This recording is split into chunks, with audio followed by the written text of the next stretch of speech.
Olá pessoal, dando início ao treinamento da parte prática da amostragem por método de Baylor com purga determinada.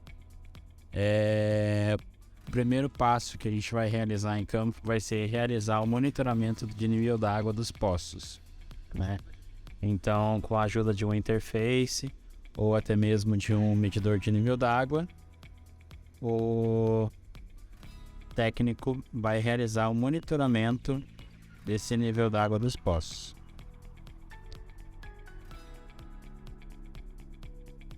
Então ele vai verificar qual que é a profundidade que está o nível d'água e vai verificar também qual que é a profundidade do poço.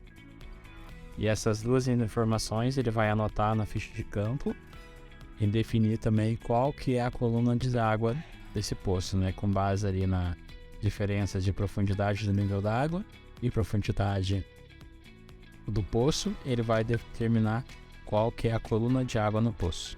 Bom, após a determinação da coluna de água, deve ser então realizado o cálculo para a determinação do volume de água a ser removido, purgado desse poço.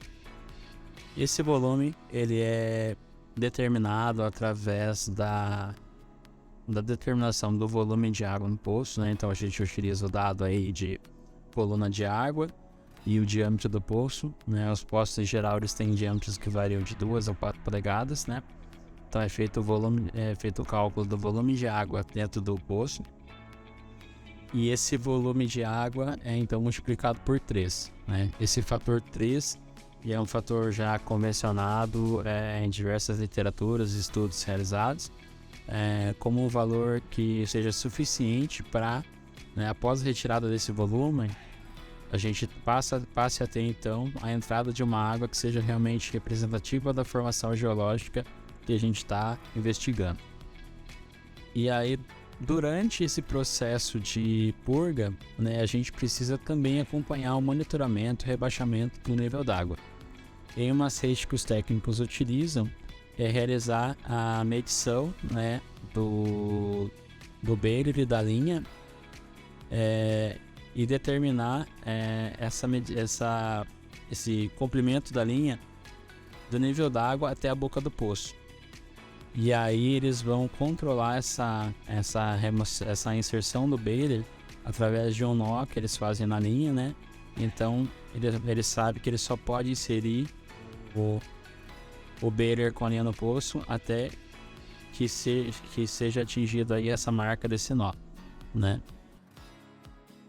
Então é uma forma fácil e simples de acompanhar o rebaixamento do nível d'água do poço, né? Periodicamente ele também realiza o monitoramento com medidor de nível d'água, mas aí para facilitar o processo, né, o pessoal utiliza essa técnica para agilizar ali no momento da purga dos poços. Então, após realizar essa determinação do volume, a primeira água que ele vai retirar desse poço, ele vai utilizar para fazer a medição dos parâmetros físico-químicos, né? Então ele vai inserir essa água na célula de fluxo e vai fazer o monitoramento ali com uma sonda e com equipamento multiparâmetros. Ele vai fazer a leitura desses parâmetros físico-químicos, né? Lembrando pH, condutividade elétrica, oxigênio dissolvido, turbidez, potencial de oxirredução e temperatura. E aí então, após realizar essa primeira leitura, ele segue então com o processo de retirada de água do poço, através aí da inserção contínua do amostrador Baylor, e periodicamente realizando esse monitoramento de nível d'água para verificar e acompanhar o rebaixamento da água. E então, cada vez que ele retira um Baylor com água dentro do poço, ele vai armazenando no balde para poder mensurar, né, o volume de água que ele está retirando até que seja atingido aquele volume que ele calculou, né, que ele pré-determinou antes de iniciar o processo aí de purga. Então, após ele finalizar aí a purga, ele realiza novamente o monitoramento do nível da água para verificar se não houve rebaixamento do aquífero, não houve rebaixamento do nível da água no interior do poço. E após essa verificação, ele vai se preparar então para coleta de água. Antes de iniciar o enfrasque das amostras, né, a coleta propriamente das amostras, ele coleta mais uma amostra de água na célula de fluxo e faz novamente a medição dos parâmetros físico-químicos para verificar a diferença aí, então do monitoramento dos dados antes da purga e pós-purga.